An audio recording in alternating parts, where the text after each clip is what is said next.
Cette fois-ci, nous entamons vraiment la première leçon du langage Python avec un chapitre qui s'appelle valeurs, types et variables. C'est un chapitre qui s'accorde bien avec l'ensemble de tous les langages de programmation. Vous verrez qu'on retrouve des choses qui sont communes. Alors, je vous l'ai peut-être déjà signalé, lorsque vous utilisez Python, vous pouvez utiliser le shell comme calculatrice. Il suffit simplement de saisir au clavier, vous faites 5 plus 2, vous validez avec la touche Enter, il va vous afficher 7. Vous faites 4.0 moins 12.0, il va afficher moins 8.0 après avoir fait Enter. Et puis vous avez bon plus jour avec des petits apostrophes, j'y reviendrai un peu plus tard, et vous trouvez bonjour. En fait, l'idée de vous montrer ces trois exemples vous permet de découvrir les trois grands types de valeurs qui sont proposées au début dans le langage Python. Ce sont les entiers, les réels, et puis alors ce qu'on appelle les chaînes de caractères. Alors bon, parfois ils portent, même la plupart du temps, ils portent un autre nom, pas les nombres entiers. Ça, on est d'accord pour dire que ça reste la même chose. Quand on dit les entiers, on est d'accord pour dire que ce sont aussi bien les nombres positifs que les nombres négatifs. Ça, ça ne change pas. On parle bien, bon, sur le plan mathématique, de l'ensemble Z et pas uniquement de l'ensemble N. Alors c'est ici que le nom change un peu pour ce qui concerne les nombres réels, bien que souvent, bon, dans le langage commun, je vais continuer à parler bon, d'entiers et de réels, eh bien on parle de nombres à virgule flottante, hein, donc en anglais c'est floating point. Alors, la différence qu'il y a avec les nombres entiers, c'est qu'on doit avoir d'office des chiffres derrière la virgule, en tout cas au moins un. Vous voyez, donc du coup, le 2.0 qui se trouve là et le 2 qui sont là, ce ne sont pas tout à fait les mêmes nombres. En ce qui concerne la valeur, oui, 2 et 2,0, c'est la même chose, mais le 2 qui se trouve en haut, ici, eh bien, il sera stocké en tant qu'entier dans la mémoire. Et celui du dessous, le 2.0, attention, c'est bien un point, ce n'est pas une virgule. Quand vous introduisez un nombre, eh bien, il sera stocké comme nombre réel et il prendra beaucoup plus de place. Donc, il faudra voir à ce moment-là quel est le type de valeur ou de variable que vous voulez utiliser. Vous reconnaissez certainement ici le 3, 14, 15, 9, 3.14, 15, 9 pour désigner pi. Vous verrez que au début, quand on ne connaît pas les modules, eh bien, on va introduire simplement une valeur à la main, mais une fois qu'on passe l'étape des modules, eh bien, on verra qu'il y a moyen de demander que l'ordinateur nous fournisse la valeur, je vais dire presque exacte, c'est-à-dire avec beaucoup de décimales derrière la virgule, plutôt que ici où on n'en trouve que 5. Notation très classique que l'on retrouve un peu dans tous les langages de programmation et même dans Excel, c'est la notation scientifique. Vous avez que le E ici représente un 10, c'est moins 1,618 fois 10 exposant plus 6. Voilà. Alors, il y a aussi ce qu'on appelle les chaînes des caractères. Alors, vous voyez que j'ai marqué que bon, qu'elles doivent toujours être entourées d'apostrophes ou de guillemets. Alors, on va peut-être oublier le terme d'apostrophe, on va tout le temps utiliser le terme guillemets. Ça, c'est toujours le même terme qui revient. Alors, quand il n'y a qu'un seul petit trait dans l'apostrophe, je vais appeler ça des simples guillemets. Quand il y en a deux, je vais dire des doubles guillemets. Et alors ici, des triples guillemets. Et vous allez voir que, en réalité, qu'on mette simple, double ou triple, s'il n'y a qu'une seule chaîne de caractères, ça n'a aucune importance. On peut utiliser tout ce qu'on a envie. Là où on en a besoin, c'est quand il commence à y avoir des mélanges. Du coup, si ce n'est pas clair pour Python, bah, il va générer un plantage. Alors, vous avez une première petite fonction, la fonction type, qui permet alors à ce moment-là, lorsque vous avez un nombre qui vous donne le type de la valeur, alors vous voyez, si je demande type de -5 et que je valide, il va écrire ceci. Alors je vais d'abord surtout m'intéresser à ceci. D'abord, c'est le int qui veut dire integer, donc entier. Et alors, il considère que le type du nombre -5 rentre dans la classe des entiers. Classe, c'est vraiment un mot clé, non seulement de Python, mais de tous les langages de type objet. On travaille généralement dans des classes. Ouais. Je laisse ça entre parenthèses. Alors ici, si vous avez cette fois-ci c'est un entier, c'est un réel, c'est le fameux nombre pi, eh bien donc c'est un float, donc un réel, également celui-ci qui est écrit sous forme scientifique. Et puis alors vous avez bonjour avec les petits apostrophes. Je reviens sur l'idée de simple guillemets qui est de type string, str, string qui veut dire donc chaîne de caractères. Les opérateurs classiques lorsque vous voulez faire des opérations. On va très vite passer en revue le plus, moins, fois, divisé. Ça, même dans une simple calculatrice, on retrouve les mêmes opérations. Donc vous voyez, à chaque fois des exemples. 5 plus 2 égale 7. Ici, 4.6 moins 12.2, ça fait moins 7.6. Ça n'a pas une grande surprise de constater que Python est capable de comprendre ce que c'est qu'une valeur négative. Ce serait le juste minimum. La multiplication, 2 fois 5.2, c'est 10.4. La division, 22 divisé par 5, c'est 4.4. Alors, il y a ces deux-ci qui font partie également de la division, mais c'est quand on applique ce que vous connaissez certainement sous l'appellation de calcul écrit, où lorsque vous faites une division, vous recherchez un quotient entier avec un reste. Et donc, le quotient entier, donc la division entière, c'est que, il suffit de regarder là, si je fais 25 avec 2 barres, divisé par 5, ça fait 4, qui correspond bien à la valeur qui est au-dessus. Il manque un chouïa, il y a un reste. Et bien, le reste est donné par ce qu'on appelle le modulo. Donc qui est le reste d'une division. Si je fais 22 modulo 5, eh bien, j'ai 2. Donc 22 divisé par 5, ça me donne 4, reste 2. Alors modulo, ça a l'air d'être quelque chose d'assez spécial, comme si c'était quelque chose qui n'était pas utilisé dans la vie de tous les jours. En fait, depuis tout petit, on travaille en modulo 12, peut-être sans le savoir. Il suffit de regarder.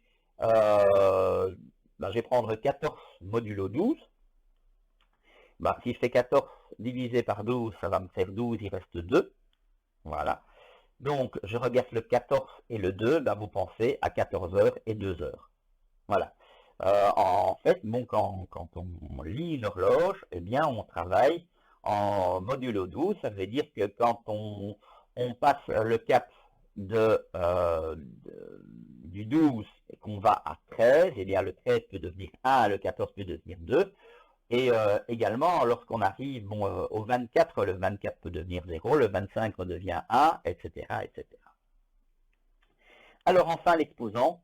L'exposant, attention, c'est une erreur qui pourrait être très classique.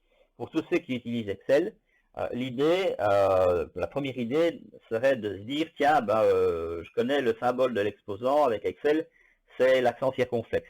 Attention, en ce qui concerne Python, ce n'est pas le cas. Il faut simplement mettre deux multiplications successives, donc fois, et alors vous voyez que si je mets 2 fois 3, c'est en réalité 2 exposants 3, ce qui donne 8. Voilà, on part maintenant dans le vrai domaine de la programmation, c'est le fait de pouvoir utiliser des variables dans lesquelles on va pouvoir placer différentes valeurs, et ces valeurs vont être placées dans une variable via ce qu'on appelle une affectation. Donc la variable, c'est le nom de la variable. Je ne sais pas si j'ai vraiment été clair dans ce que je viens de dire. Ah, vous pouvez appeler votre variable simplement avec une lettre, ici Y. Vous pouvez aussi l'appeler diamètre, nous l'avons vu, vous pouvez l'appeler trucmuche, comme vous avez envie. Attention, il ne faut pas qu'il y ait d'accent. Par contre, vous pouvez changer ce qu'on appelle la casse. Donc, vous voyez que j'ai noté ici mon truc et mon truc. Vous voyez qu'il n'y a qu'une seule chose qui change, c'est le T minuscule qui devient un T majuscule. Ce sont bien deux variables qui sont différentes. Et alors voilà, donc les noms de variables ne doivent contenir que des lettres, des chiffres, et alors le caractère souligné. Vous ne pouvez donc pas mettre des accents, vous ne pouvez pas utiliser des caractères spéciaux. Et tant qu'on y est, eh bien voilà, vous avez toute une série de mots-clés. Je ne sais pas pourquoi j'ai mis la version 3.4. Peu importe, parce que c'est vrai pour toutes les versions, en réalité. Si vous regardez tout ça, eh bien, d'ailleurs, c'est pas évident, hein, bon, vous imaginez, bon, le if, else, si vous l'utilisez comme variable, l'ordinateur, il ne va plus rien comprendre. Ce sont donc des mots-clés que l'on ne peut absolument pas utiliser. Je vous avais parlé de classe. On va voir for, not, or, why, true. Ce sont tous des termes importants pour la programmation. Et nous n'allons pas tous les utiliser, mais en tout cas, nous allons en utiliser une bonne partie. Alors, je reviens en ce qui concerne l'affectation, où je vais commencer par lire ce qui est en bas, c'est x est égal à 25. Alors, il faut être prudent en ce qui concerne cette lecture. Moi, j'imagine souvent une variable comme étant une boîte. Une boîte et le x que vous voyez là, le nom de la variable, c'est une étiquette que je mets sur la boîte. Et dans la boîte, vous mettez quelque chose. Et ce quelque chose, c'est la valeur 25. Alors, vous verrez que l'égalité qui est placée ici n'est pas une vraie égalité. Souvent, ça va énormément ressembler. C'est vrai que si je fais A plus B égale C, je donne une valeur à A, une valeur à B, je cherche C, ben, si C est égal à A plus B, il va me calculer ça sans aucun problème. Mais vous verrez qu'il y a des écritures un peu spéciales avec justement cet égal, qui, si on le regardait simplement du côté algébrique, eh bien, ça n'aurait aucun sens. C'est pour ça que dans le LDA, on ne va pas mettre un égal, on va mettre une flèche qui part de la droite vers la gauche. C'est dire que la variable, de son côté, elle va contenir une valeur qu'on va donc placer dans cette variable, dans ce que j'ai appelé une boîte. Voilà. Ah ben, je n'avais pas encore parlé de diamètre. C'est ici que se situe donc la variable diamètre. Ah, vous voyez, ben justement, j'étais déjà en avance dans mes explications. Vous voyez que écrire en LDA, C, puis avec la petite flèche là, A plus B. En Python, ça va s'écrire C est égal à A plus B. Et vous voyez que si en LDA, vous pouvez placer les accents, diamètre va contenir 2 fois rayon, et bien le diamètre égale 2 fois rayon. Il n'y a pas d'accent sur le E. Et c'est ici que je voulais justement prêter attention, les petites importances. Je vais simplement regarder la petite expression qui se trouve ici. I est égal à I plus 1. Si vous regardez ça uniquement sur le plan algébrique, cette expression n'a absolument aucun sens. Parce que si à gauche et à droite je retire 1, je vais obtenir 0 est égal à 1. C'est jamais vrai.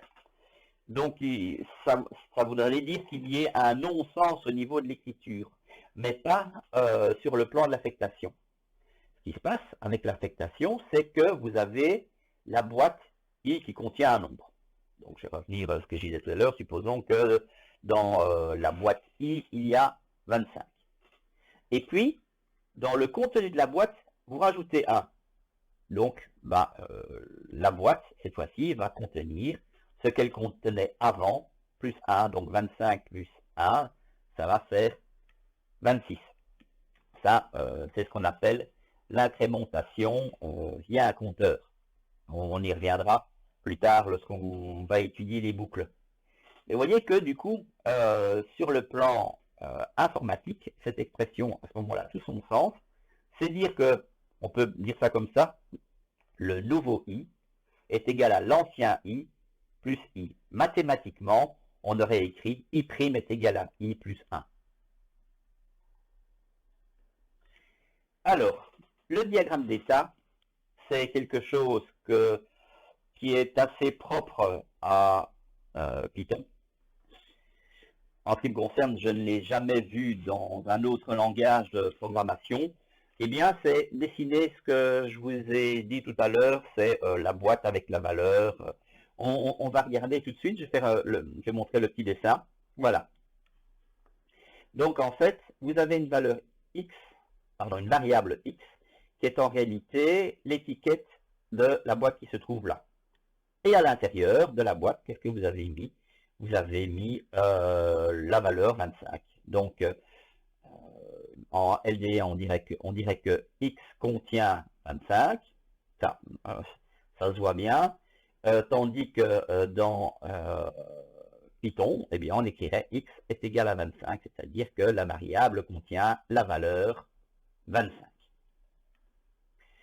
Alors, si on écrit y est égal à x, alors, normalement, voilà ce qui se passerait.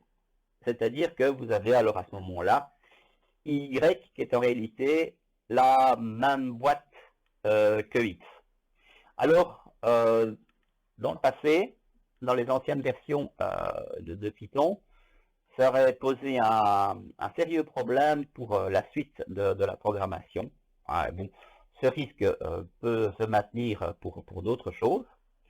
Mais l'idée était que si x et y sont en train de pointer vers la même boîte, vers le même objet, eh bien, ça veut dire que si je change le contenu de la boîte, c'est-à-dire que tout d'un coup, si je dis « Ah, bah, x n'est plus égal à 25 », il vaut par exemple 18, n'importe, si x vaut 18, mais que vaut y, eh bien, dans les anciennes versions, ben, du coup, y prenait la même valeur que x, 18. Maintenant, bon, ce n'est plus le cas. Si vous faites ça et que vous faites une modification du contenu de la boîte qui contient 25, eh bien, fatalement, le y va être conservé, il va pointer vers une nouvelle boîte qui va contenir à ce moment-là 18. Ce sera à ce moment-là annulé. Ben voilà, on va regarder un petit peu l'exemple d'un petit programme très simple où vous avez un cercle. Hein, c'est pas pour rien que j'ai appelé mon programme cercle. Ça veut dire que si je sauvegarde mon code source dans un fichier, le fichier va s'appeler cercle.py, py, attention, ne pas confondre avec le pi qui se trouve ici. Et alors en LDA, je définis donc différentes variables. Je définis grand R. Ça, c'est aussi très pratique au niveau de Python. C'est qu'on n'a pas besoin de faire une déclaration de variable préalablement, ce qui n'est pas vrai avec les autres langages de programmation. On doit commencer à dire quelles sont toutes les variables et en plus de ça, indiquer quel est le type. Avec Python, c'est fait tout seul. C'est-à-dire que si je vais écrire, voilà, comme ceci à droite, rayon est égal à 4, eh bien, il sera qu'il existe une variable qui s'appelle rayon et qui va contenir un entier dont la valeur est 4. Ça se fait tout seul. Même chose pour le reste. Bon, le pi qui se trouve là, bon, je l'ai écrit pi en Python. Et j'ai introduit pour l'instant la valeur 3.1415 parce que je ne connais pas encore d'autres moyens de pouvoir faire autrement. Je fais le calcul du périmètre, c'est 2 fois pi fois r, notation mathématique. 2 fois pi fois le rayon, notation Python. Puis ensuite, je demande de donner le résultat. Dis-moi quel est le périmètre. Voilà. Et puis, il me fait le calcul. Vous voyez que, bon, que tout cela se fait donc dans le shell, ligne par ligne. Donc, chaque fois que, bon, que j'introduis quelque chose à l'intérieur du shell, il retient à la fois la variable et la valeur qu'elle contient. Et puis ensuite, il écrit ce qu'il veut. Remarquez que j'ai pas marqué print périmètre. J'ai simplement mis périmètre et ça suffisait. Quand c'est aussi simple que cela, on peut faire les deux, ça va donner exactement mon résultat. J'ai fait la même chose avec l'air, donc vous voyez, pour le calcul de l'air, j'ai fait pi fois le rayon carré. Donc, avec Python, j'ai fait pi fois, je mets une petite parenthèse pour être sûr de mon coup, le rayon qui est élevé à la deuxième puissance. Voilà, je demande de me montrer, donc d'écrire le résultat de l'air, et il me donne 50.26544. Alors les chaînes de caractères. En ce qui concerne les chaînes de caractères, là, pour les débutants, c'est assez particulier. Là aussi, on peut faire deux types d'opérations. C'est d'abord la concaténation, qui consiste à prendre deux chaînes de caractères et les placer l'une avec l'autre, l'une à côté de l'autre.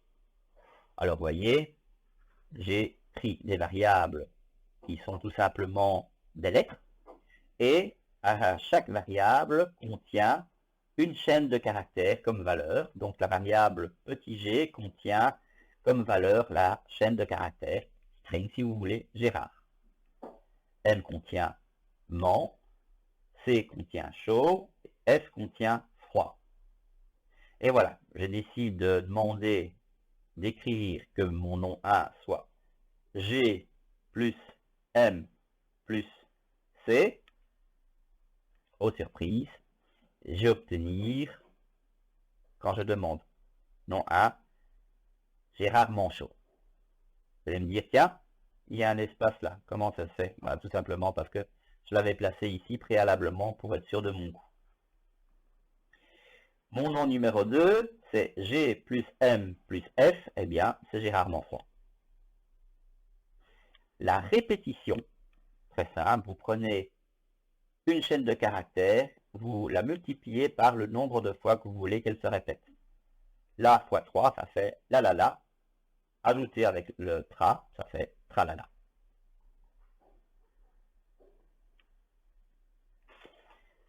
Programme très classique dans tout langage de programmation. Alors là, ici, je ne parle pas seulement de Python, mais je parle de tous les autres langages de programmation. C'est comment pouvoir faire l'échange de deux variables. Un exemple classique de programme, c'est de rechercher le minimum et le maximum entre deux valeurs. Alors bon, si on fait un test pour savoir si la valeur est plus grande que l'autre et qu'on voit qu'elles ne sont pas dans le bon sens, ben on demande d'échanger les deux valeurs pour pouvoir les écrire dans l'ordre croissant. Bon, donc il faut un début. J'ai dit, tiens, ben voilà, j'ai dit que x vaut 16 et je veux que y soit égal à 64. Et je veux que ce soit x qui soit égal à 64 et y qui soit égal à 16. Alors, ce qu'il ne faut surtout pas faire, c'est ceci. C'est-à-dire, tiens, je fais y est égal, et oui, est égal à x. C'est-à-dire que bon, que les deux boîtes sont identiques à ce moment-là. Qu'est-ce qui va se passer? Ça veut dire que bon, que comme x lui contient 16, bah, y il va contenir 16 aussi. Mais après, je ne sais plus revenir en arrière. Parce que si je vais écrire y, d'ailleurs on va le voir ici, je fais 16, 64, je demande que y et x soient égales, donc je vais obtenir 16, mais si je demande que x soit égal à y, comme y vaut 16, ben, x va être égal à 16 aussi, et si je demande d'écrire le contenu des deux variables, je vais obtenir 16, 16. Donc ça veut dire qu'il y a quelque chose de faux, et effectivement, je vous le confirme, c'est complètement faux. Qu'est-ce qu'il faut faire? Il faut utiliser en réalité une variable temporaire. Parce que pendant que je suis en train de dire que si je dis que y va prendre la valeur de 16, il faut bien que le 64 il soit stocké quelque part en attendant. Donc je vais créer une variable temporaire qui va prendre la valeur de x pour pouvoir arriver à faire cet échange avant. Regardez un petit peu ce qui se passe. X est égal à 16, Y est égal à 64. Et je dis que ma valeur temporaire vaut X. Qu'est-ce qui se passe si je fais X est égal à Y? Ça veut dire que X va prendre la valeur de 64. qu'il y avait, donc j'ai 64 et 64 au départ. Donc à la fin, si je m'arrêtais ici, j'aurais 64 et 64. Mais j'ai gardé dans un temporaire la valeur 16 qui peut être placée dans Y. Donc, vous imaginez, en fait, trois valeurs qui sont mises en triangle et on les fait tourner ensemble. Donc, du coup, résultat, eh bien, vous allez avoir X et Y sont égales à 64, 16. La valeur temporaire, évidemment, après ce qu'elle vaut, ça n'a plus d'importance puisqu'elle n'était là qu'en tant qu'intermédiaire. Alors ça, c'est ce qu'on fait dans tous les langages de programmation, sauf Python. Parce que Python, lui, de son côté, est beaucoup plus facile. Il a la faculté de faire quelque chose que les autres programmes ne fonctionnent pas. C'est d'être capable de pouvoir faire un échange direct. Voilà, qui va s'écrire comme ceci.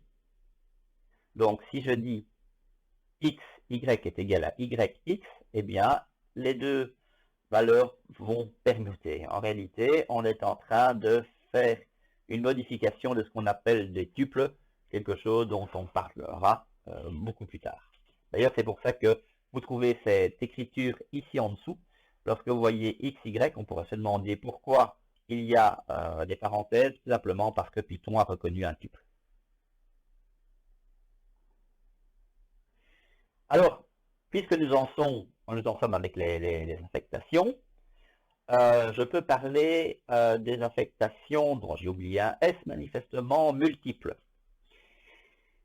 Pour faire des affectations multiples, eh bien, il suffit de regarder ce que j'ai écrit à gauche en LDA, c'est-à-dire bon, les différentes possibilités que j'aimerais pouvoir organiser, et ce que je vais écrire en Python. Alors voilà, dire que x contient 16 et y contient 16, ben on l'a vu. Autant écrire x est égal à y est égal à 16 directement, et du coup 16 sera mis dans chacune des boîtes. Si je fais x contient 16 et y contient 64, je peux utiliser le système de tuples où je mets x, y, et puis je mets 16,64, ça veut dire que x va contenir 16 et y va contenir 64. Et là, on vient de le voir, c'est donc l'échange de deux variables, ou de deux valeurs, comme vous voulez. Les commentaires. Alors ça, je dois reconnaître que c'est mon grand défaut en ce qui concerne la programmation. Je suis très avare en ce qui concerne les commentaires. C'est rare que j'éprouve le besoin d'en placer. En fait, le commentaire ont deux objectifs, mais sert essentiellement la création de programmes qui sont assez longs. Le commentaire, c'est simplement introduire du texte qui ne sera pas considéré dans la programmation et qui reste là comme descriptif. Hein, donc vous voyez par exemple, je vois x fois x2, le débutant pourrait mettre à côté, on élève au carré avec le petit symbole dièse devant, qui ne sera pas considéré du tout par le programme. Ça, c'est si vous mettez une seule phrase. Et là, le débutant pourra dire, mais qu'est-ce que ça représente ça encore? Ah ben oui, on est en train de faire x élevé à la deuxième puissance. C'est là l'aide qui peut servir au programmeur. Donc évidemment, il y a de fortes chances que le commentaire soit d'un niveau plus élevé que ce qui est écrit là.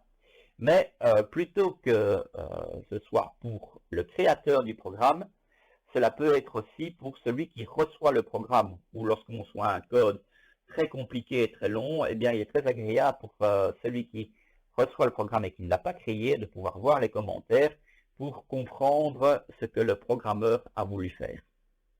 Alors, si c'est un commentaire très petit que vous voulez faire, eh bien vous utilisez le principe que je viens de vous expliquer, vous mettez yes et puis la petite phrase juste à droite. Si c'est plusieurs lignes, alors vous devez à ce moment-là mettre 3 doubles guillemets. Voilà.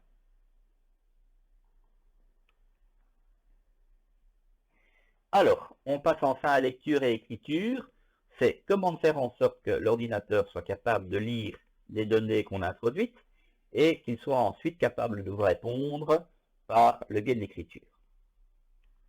Bon, eh bien, vous avez déjà un grand exemple ici en dessous qui va résumer beaucoup de choses. Regardez, je commence, je mets print, parce qu'il y a beaucoup de choses qui vont être écrites. Je mets une parenthèse, et ce que je veux commencer par écrire, c'est une petite chaîne de caractères. Je veux écrire la valeur x égale. Comme c'est une chaîne de caractères, je dois mettre des guillemets, simple, double, triple, peu importe. Bon, puisque il n'y a que très peu de choses à mettre, bon, on utilise fatalement le plus simple, c'est-à-dire un simple guillemet, l'apostrophe. Ensuite, quand j'ai écrit cela, je voudrais qu'à côté, ils mettent la valeur qui est contenue dans la variable x. Donc j'écris la variable x et il va à ce moment-là m'afficher la valeur. Donc vous voyez, là, la chaîne de caractères s'écrit, voilà, comme ceci. Puis alors, on a le x, c'est 16 qui correspond à y. Alors, virgule, de nouveau une autre chaîne de caractères, est plus petite que la valeur y égale. Donc, est plus petite que la valeur y égale. Et puis ensuite, je mets la variable y pour qu'il m'affiche sa valeur. Voilà, ça résume tout en ce qui concerne l'écriture. Quand vous voulez faire un mélange propre de chaînes de caractères et de valeurs qui sont contenues par différentes variables, notez que rien n'interdit que à l'intérieur de print, vous ayez mis un calcul. Vous auriez pu mettre la somme égale et puis vous mettez x plus y. Ça marche très bien. Alors justement, parlons un peu de cette fameuse chaîne de caractères et regardons où il y a des risques d'erreur. Regardez ici, je fais print et puis je marque « Je suis d'accord ». Et il me dit « Ah, il y a quelque chose qui ne va pas. Invalide syntaxe ». Pourquoi? Parce que il y a le simple guillemet, mais il y a l'apostrophe et puis le simple guillemet. Et donc, il ne sait pas faire la différence entre les deux. Donc, là, ça ne va pas le faire. Pour pouvoir faire en sorte d'éviter ce problème, il y a une possibilité d'utiliser ce qu'on appelle un échappement, une backslash, qui se trouve devant l'apostrophe, et alors à ce moment-là, il sait que c'est un ensemble et que tout ceci représente l'apostrophe du mot d'accord, et que ça n'a rien à voir avec les simples guillemets du départ. Ou alors, encore plus simple, c'est de mettre double guillemet pour toute la chaîne de caractères, et du coup, bah, l'apostrophe, elle passe comme une lettre à la poste. Plus de problème. Regardez ici, on va voir un petit peu quel est le problème. Ben, vous êtes en train d'écrire du texte, hein, il est dit 2 points. Alors, guillemets, je suis là, fermez les guillemets. Ben, du coup, avec les doubles guillemets devant, derrière et puis cela, là aussi il va faire une soupe. Parce que pour lui, il y a la chaîne de caractères qui est là, quelque chose qu'il ne comprend pas, et puis de nouveau, une chaîne de caractères qui contient un espace vide. Ben là aussi, vous pouvez soit utiliser le principe d'échappement, ou alors vous pouvez faire le fameux mélange de guillemets, soit utiliser triple guillemet au début et à la fin, et alors bon du coup, au double guillemet pour le texte qui doit s'afficher va passer, ou alors, plutôt que de mettre des triples, vous pouvez remettre des simples. Il n'y a pas de hiérarchie concernant le nombre de petits traits, que vous mettiez 3 devant, 3 derrière, ou bien 1 devant et 1 derrière, le résultat sera le même. Bon, c'était pour l'écriture, maintenant pour la lecture, quand on veut introduire des données. Bon, ben, il y a une fonction faite pour ça, c'est la fonction input.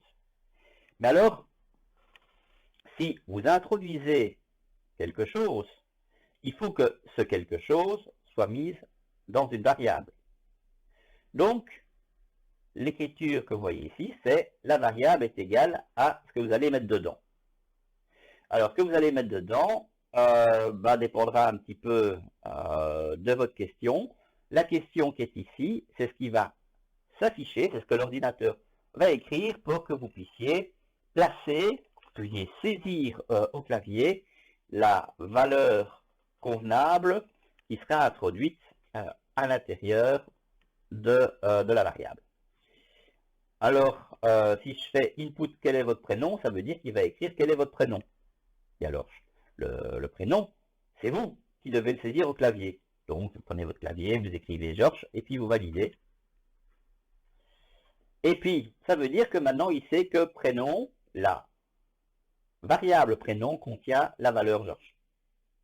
Et alors, quand je demande, on va dire printer, c'est un terme qui est utilisé par les informaticiens, d'écrire bonjour, entre guillemets, la chaîne de caractères, et ensuite le prénom, et bien vous voyez, il écrit bonjour, et la valeur qui correspond au prénom. Et vous aurez peut-être remarqué que ce qu'il affiche, fondamentalement, c'est une chaîne de caractères. Ça, c'est le petit défaut de Python. Mais c'est un tout petit défaut, on va voir qu'il y a moyen de pouvoir résoudre le problème très facilement.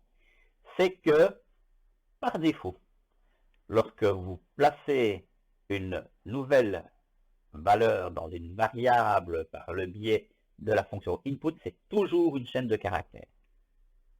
Bon. Alors, regardons un petit peu. Je fais âge égale input, quel âge avez-vous? Donc, quel âge avez-vous? Il écrit, je saisis au clavier 28, voilà. Je demande quel est le type de cette variable qui contient la valeur 28, ben voilà. C'est ça le problème. C'est qu'il me dit que c'est un string, le 28, il n'est pas calculable, c'est une chaîne de caractères. Ok, ben comment je vais faire pour arranger ça? Eh bien, je vais faire une modification de type en utilisant la fonction int, c'est-à-dire que âge, qui est un string, je veux qu'il devienne un nombre entier. Donc j'écris âge égale int de âge. Et si maintenant je demande quel est le type de âge, eh bien il me dit, bah oui, c'est un entier. Alors on ne fait pas tout ça. Ce qu'on fait, c'est que généralement, on écrit tout en une seule ligne. Donc voilà. En résumé, voilà quelle est la variable dans laquelle on va donner une valeur qui correspond à la question quel âge avez-vous. Vous saisissez au clavier, hein, grâce à input, qui va savoir qu'il y a une valeur qui va être introduite dans âge. Cette valeur c'est 28 que vous avez traduisez, mais qui doit être non pas une chaîne de caractères, mais qui doit être un nombre entier. Donc vous faites tout ça, vous introduisez la valeur 28, vous demandez quel est le type de l'âge, eh bien il n'y a pas de problème, il vous dit que c'est un nombre entier. Alors je vous avais parlé d'échappement, ben en voici quelques-uns qui va pouvoir vous servir, plus par aspect esthétique que par aspect informatique. Maintenant, l'esthétique d'une page, bon, a quand même son importance. Quand vous voulez commencer à créer un tableau, si vous avez le contenu des colonnes qui à chaque fois possède des décalages différents, eh bien, il n'y a plus moyen de pouvoir comprendre. Ce qui fait que vous voyez que on a déjà parlé de la possibilité de pouvoir écrire des guillemets, des apostrophes grâce à cette backslash, donc la barre oblique. Si maintenant là, vous voulez écrire la barre oblique, ben, il faut l'écrire 2 fois. Alors, ça c'est quelque chose qui est très souvent utilisé. C'est lorsque vous commencez à saisir du texte et que vous voyez que ce qui va continuer ne s'écrive pas sur la même ligne, mais qu'il fasse un passage à la ligne. Eh bien, vous faites backslash n, qui va faire un passage à la ligne. Ça c'est pour les petits tableaux. Donc, vous mettez backslash t, il va faire une tabulation. Et alors, vous avez ceci, qui s'écrit donc backslash x, et alors nn, c'est un nombre en hexadécimal qui l'attend, qui correspond au code ASCII d'un caractère spécifique. Je vous dis tout de suite que bon, comme ça, c'est pas le genre de choses que l'on fait tous les jours. Ah, voilà. Bon, ceux qui me connaissent bien savent que bon, les maths, c'est vraiment ma tasse de thé. Mais c'était pas le ah voilà, faisait surtout allusion au terme de module qui va nous permettre de pouvoir avancer beaucoup plus loin dans l'étude de Python, puisque l'idée, c'est de pouvoir utiliser des bibliothèques qui préexistent déjà. Alors, il y a des modules comme le module math ici, qui est placé d'office à l'installation de Python. Il y a d'autres modules, je pense par exemple à NumPy, qui ne sont pas placés par défaut, et que si vous voulez l'utiliser, vous êtes obligé de faire une installation supplémentaire, qui, lorsque vous utilisez simplement idle, est un petit peu fastidieuse, tandis que si vous utilisez un autre éditeur du type Tony, eh bien alors à ce moment-là, comme je vous ai déjà expliqué, il ne faut que quelques secondes pour demander de faire l'installation de NumPy ou encore autre module. Alors, l'idée du module math, c'est de pouvoir utiliser par exemple des fonctions mathématiques, hein, pour ceux qui ont fait des maths suffisamment longtemps, je pense aux exponentielles, aux sinus, cosinus ou autres, mais aussi de pouvoir être capable de pouvoir afficher des valeurs de nombres réels bien connus, tels que justement le nombre pi. Alors le nombre pi, 3,3, 14, 15, 9, etc., etc., eh bien, vous pouvez le trouver dans le module math. Et la première chose qu'il faut faire, c'est importer le module dans votre programme. Donc, il faut mettre import math. Voilà. Et puis alors, si vous écrivez math.pi, vous voyez que pi est en réalité un objet à l'intérieur de math. Eh bien, alors à ce moment-là, il sera capable de pouvoir vous donner la valeur. Ça veut dire que si vous utilisez tous les objets qui se trouvent dans le module math, il faut à chaque fois écrire math.quelque chose. Alors il y a moyen de pouvoir éviter ce genre de choses. Il y a deux manières. C'est de dire from math import pi.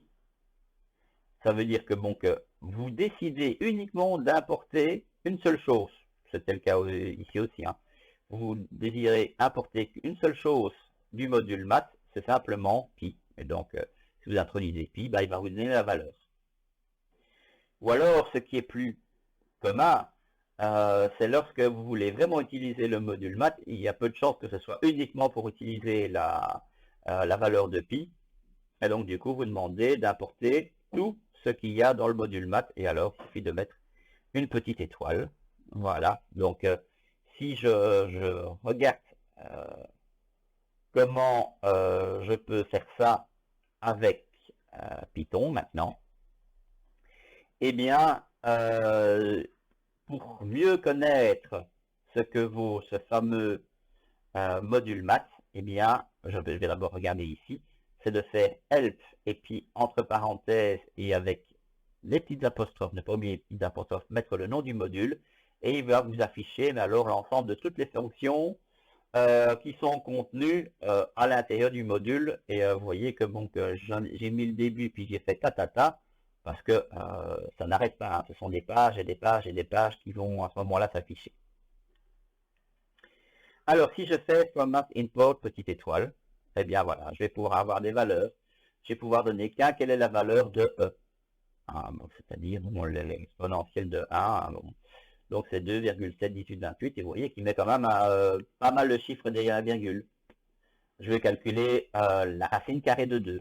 SQRT c'est une fonction du module math hein, et en mettant la fonction d'une valeur bien spécifique, eh bien je peux trouver un résultat. 1.414, etc. Exponentielle de moins 1, ça donne ceci. Je vous passe les détails, sinus, tangente, logarithme. Logarithme de E, donc ça veut dire que le log ici par défaut, ce n'est pas le logarithme, c'est le logarithme népérien, puisque vous voyez apparaître 1.0. Et donc, de nouveau, le logarithme, ça donne 11.0. Et vous avez encore un petit module que je vais ajouter, que vous allez pouvoir tester, parce que quand on fait des maths, souvent on a besoin de cet autre module random, mais vous allez voir c'est assez particulier. Vous avez le module random qui contient lui-même la fonction random. Random permet en réalité de pouvoir faire afficher un nombre aléatoire, c'est-à-dire un nombre réel au hasard qui est compris entre 0 et 1 n'étant pas compris. Et bien voilà. Bon travail.